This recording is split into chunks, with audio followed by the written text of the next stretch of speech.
Hello, BookTube. It's Sunday early evening here in the UK, and it's been raining basically since Friday. I think it's sort of slowing up now, but it's been a wet weekend.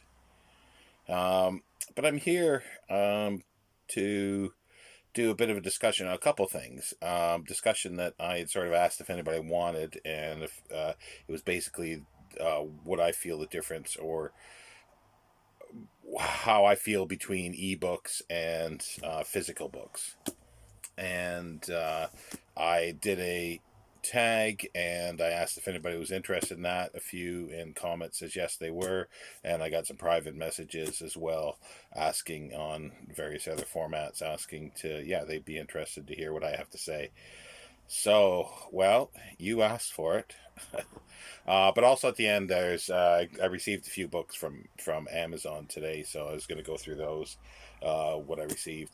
But yeah, just ebooks. Like I prefer printed books, and my experience with ebooks go back probably over 20 years because I'd before I came to England, which is getting up there to like 15, 16 years ago. But prior to that, I was downloading, um, people had scanned in old supernatural horror books that had been out of print for 100 years or more. And I had them on PDF, and there was other formats at the time. I had a reader that was on the computer. I never really got along with it too much, but I thought, well, I'll keep these. And then when I came to England, I sort of didn't. I didn't bring too many books along with me at all. My thought was that I have literally these thousands of ebooks that I was going to use, and I'd use the libraries here. Well, I quickly found out that just reading, for any period of time on a computer screen really just kills my eyes. Um, and I get headaches and everything gets blurry. And it's just, regardless of what I'm doing, it happens. And when I'm working and I'm doing this, I try to look away from the screen more oftentimes than I'm not. So when I'm typing, I'm actually looking at the keyboard because I can't type properly, which is helps me in that way. But reading, I can't do that. I can't keep looking away half the time because otherwise I won't be reading. Excuse me. So that didn't work. So, and, I started buying books. The libraries didn't have the books that I wanted, so I had to purchase them. Um, so yeah, so that's one of the things. But it came later that there was somebody that I was working with that had one of I think the first generation of Kindles, and I thought, oh, that might be different because obviously everything looks different. So I borrowed it for a little while. He allowed me to take it, and I tried to read. And again, it just didn't work for me.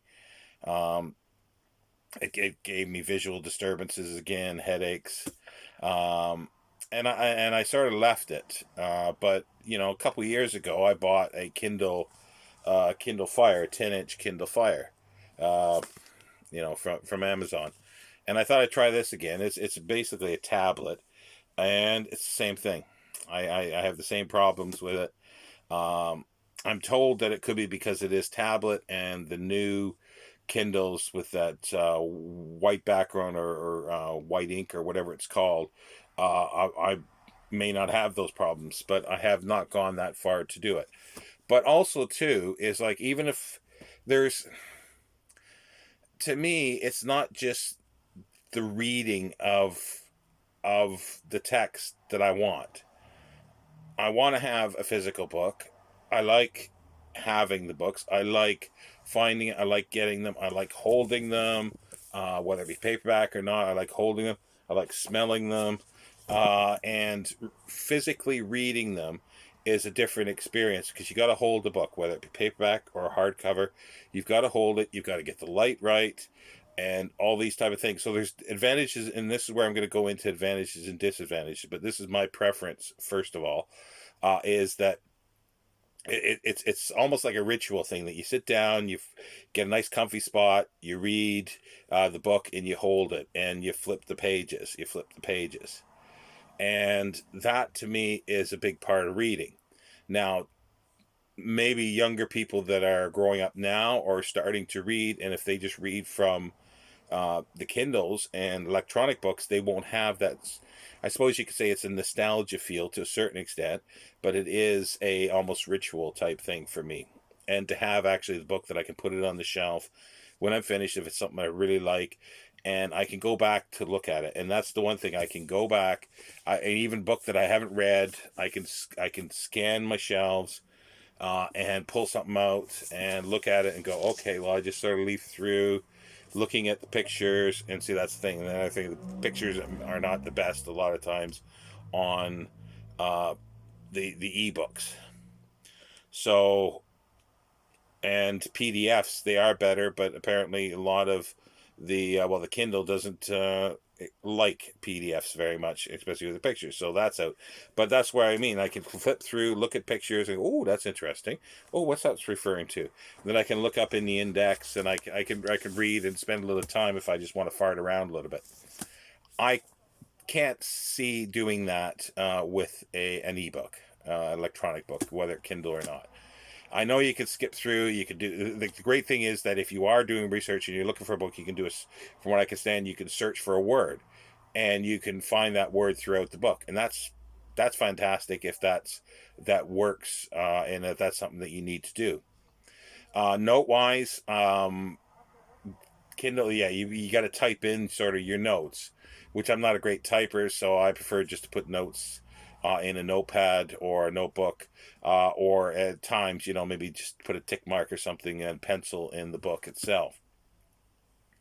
But I can understand where it'd be great to have the notes connected to the book, and then you can. And something I just found out from watching Steve Donahue talk about this, you can export the.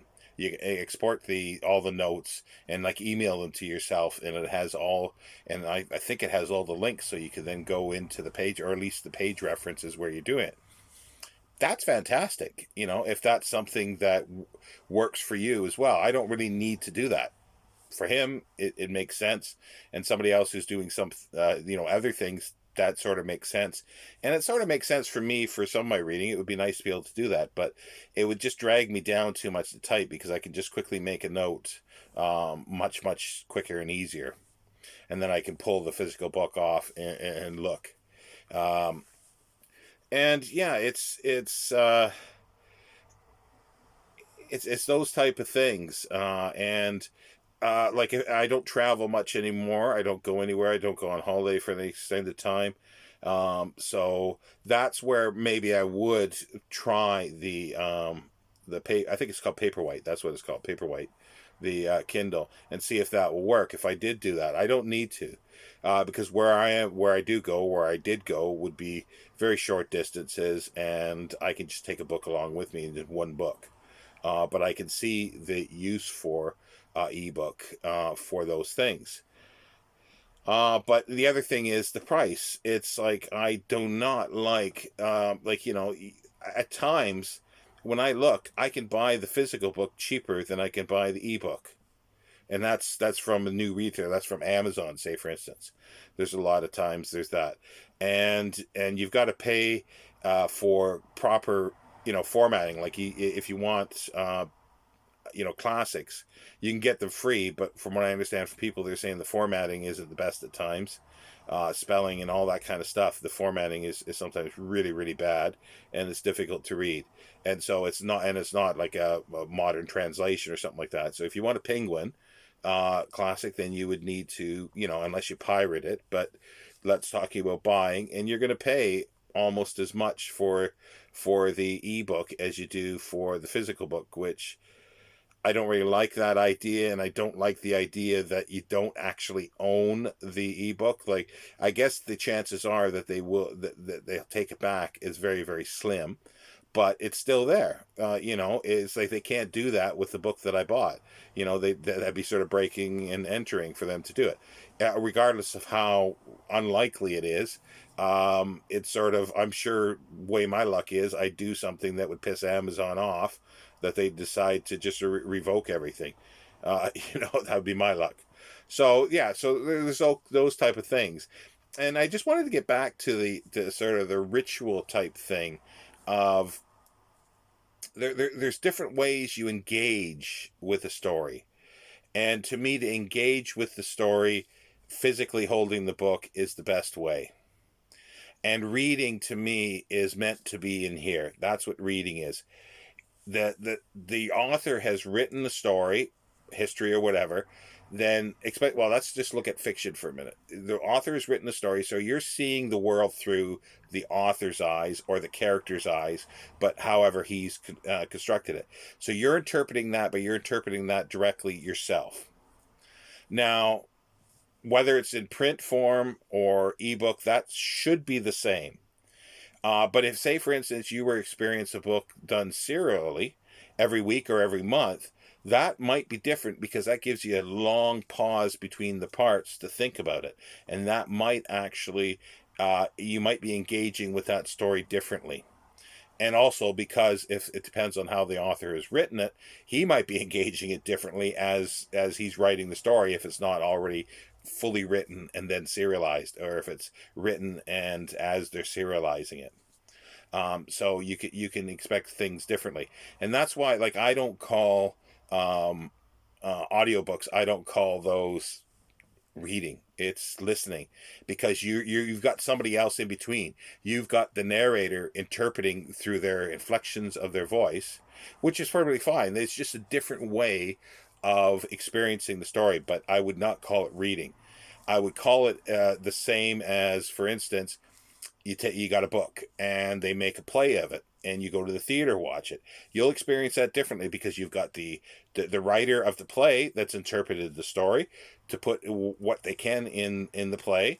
You got the actor's interpretation of it, the director's interpretation, and that'll change every night because it is a play. So you are interacting with this differently. It's the same story, but you're interacting with differently, and that's why it is a joy sometimes to see that, to read the book, see the play, and then let's say, for instance, you listen to a radio play of that.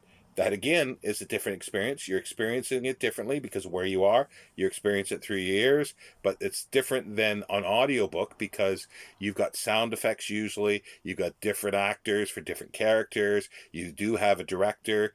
Not to say you might not have a director for an audiobook, but it's done more like a play. But it's a one-time deal, and it's down on recording usually. So that's a different way experiencing it.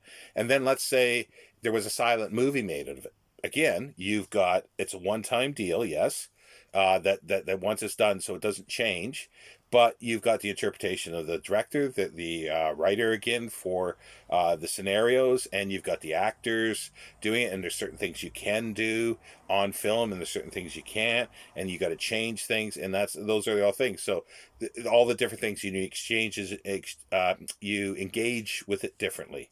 So it's the same story essentially, but you you'll see it differently, and you'll hear it differently because a silent film, there'll be music along with it. It's not fully silent.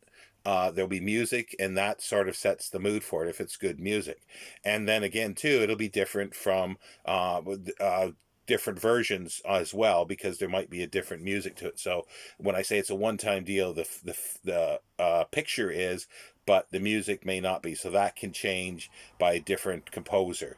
And especially when it was saw originally, you would have somebody on their piano, or maybe there might have been a small little orchestra in a medium sized cinemas, and then you had the full orchestra the way it should have been seen in the bigger cinemas.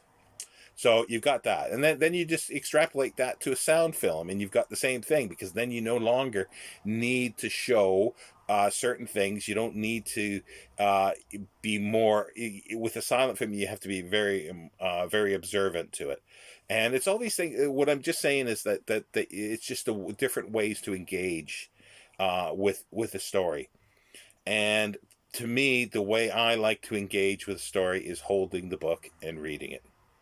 So I've done 15 minutes on this, so I don't know if that's if anybody agrees with me or not. But I'm not. I don't say get rid of ebooks or anything like that. It just don't work for me. I can understand why they work for other people. I can see pros and cons with them. I think it's a perfect world to have both in a perfect world. Because I would really despair if all of a sudden physical books were not there, and especially hardcover books. I know a lot of people say because they're expensive, but I do prefer a hardcover book because it lasts longer, and there's an aesthetic about it. So anyway, let's get to that. Just sort of what I've been reading. Like I last time I on Friday Reads, I was saying I had started reading this John Laban's Zulu Warriors. I just finished that this afternoon. So that was good. It took me a little longer. I should have finished it yesterday, but I piddled around a little bit with it. Yesterday I started reading this.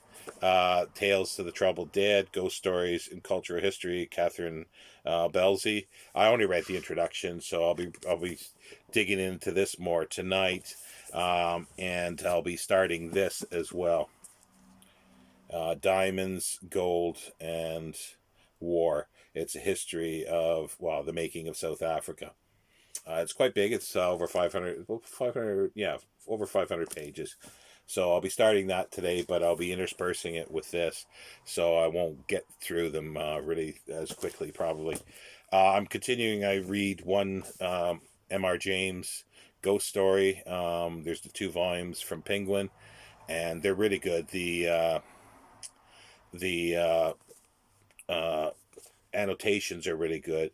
That's the other thing. Going back to the ebook thing, I prefer footnotes in a book because I don't like going flipping to the back for the endnotes.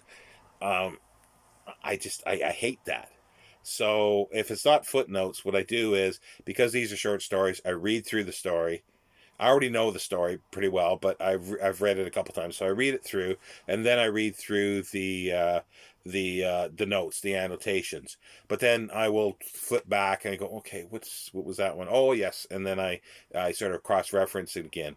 But it just ruins the flow of the story for me. Just pause and do this. But apparently with an ebook, you can just press on the footnote thing and it pops up, and you can read it, and then you can get rid of it. So that's not too bad. That's pretty good. I like that idea of it. But anyway, let's get back to books that I got today. A few things. I mentioned the publisher Wordsworth, and it's been around for a long time. They're cheap paperbacks. They're cheaply made. Like the full price of their literature is £2.50, or should be. Some booksellers charge more, but that's their full price. And $2.99 for their Supernatural. And I've been wanting for quite a while the Map and Lucia Stories by E.F. Benson. I just love these. It's must be 20 years at least since I've read them, and two big volumes, so over 600 pages each. That cost me. I think these were like £2.25 each. So £4.50 for over 1,000 pages of stories, and the print is pretty good. It's not bad. It's pretty clear, and like let's compare that to a Penguin. Like the Penguin's a bit bigger in print size, but it's not bad. It's not too small. I can get on with it even with my poor eyesight. So I really I like that, and they got some. They keep changing their covers, but I really like these covers. And there's some new covers they've got for ones that I really like. I got a complete Charles Dickens Ghost Stories. This is the new cover. Wow, there's actually some of the older ones that are actually better. But I didn't have some of these stories, and then obviously it has a Christmas Carol in there as well, but it's got other ones that I have not read. So I'm really happy to get that. And again, that was £2, probably 20 or 25 or something like that. And a couple other things. I got a couple of the Mammoth books. There's a huge. There must be 60 of them, I guess. Mammoth book of.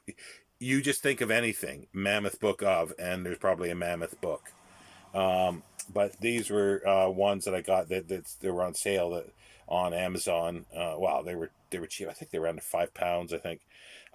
Mammoth Book of Modern Ghost Stories, over 40 short masterpieces of spectral writing, from like there's Philip Pullman, M.R. James, even in here, Somerset Maugham, Arthur Conan Doyle, Ray Bradbury, Daphne du Maurier, Peter Ackroyd, and many, many more. Um, so yeah, so uh, that'll be good. Whether I'll get to much of this month is another question, but I just thought, well, it didn't cost much. Like I say, I think like maybe £15 for all these one, two, three, four, five books for £15, less than that. And then this is the Mammoth Book of Ghost Stories by Women, 25 chilling tales of the supernatural. This is edited by Marie O'Regan. I don't know her at all. I haven't really looked at it much. It's got have an introduction. Yeah, it's got an introduction. It's a fair. It's well, no, it's only a page and a half introduction. Um, and the modern Ghost Stories one is it's edited by Peter Henning, who I like. So when I saw that, I definitely got it. And then this was just sort of an add-on as well for that. So yeah, so there's my sort of a few things that I got today from Amazon. Um, if anybody else has any other thoughts of ebooks, then feel free to put it in the in comments. But yeah, it's like ebooks are good, but I just having something like this is just so nice to have. I prefer it in hardcover, but I don't think these are in hardcover. I don't think they ever came out in hardcover. It's a Hatchet UK company. It's Robinson, Little Brown. Um, there is one series that I sort of remembered, the ghost stories that I used to have in the 70s, and I looked it up again because I had to remember what it was, but it's Fontana. It was Fontana. Great ghost stories thing. It was like an annual thing. There must have been 20 of these because I know it went from mid 60s to early 80s, and they had sort of garish covers, but I loved them. And there was a horror one that went along with it, and possibly a few others. But these were specifically ghost stories, and I really, really loved them. I had a few, and I sort of looked them up now, and they're just you can £4 or £5, but ones that are ratty, they'll fall apart. Ones in really good shape are upwards of £15 to £30. So yeah, but I don't know if anybody remembers those, the Fontana great ghost stories. Because I've been thinking of that this month. I've got more than enough ghost stories now to last me, because I only really read them during October, so every year. So I probably got many years left to go. The ones that I reread all the time are the Oxford. There's the 3 Oxford ones, and then the Virago ones I really like as well. And there are individual ones, obviously the M.R. James and a few others that are nice. But anyway, that's what I've been doing here for Sunday. And tomorrow as well, I'm not back at work tomorrow. I'm back on Tuesday, so I'll be continuing this on Monday. And I'll be back. I'll see what I can do. I might do something tomorrow, but I'll definitely do. I've got a tag I want to do for Tuesday. So for once in a blue moon, I will have a tag for Tag Tuesday. Anyway, BookTube, have a good rest of the weekend, and I hope everybody's doing well and staying safe. Take care.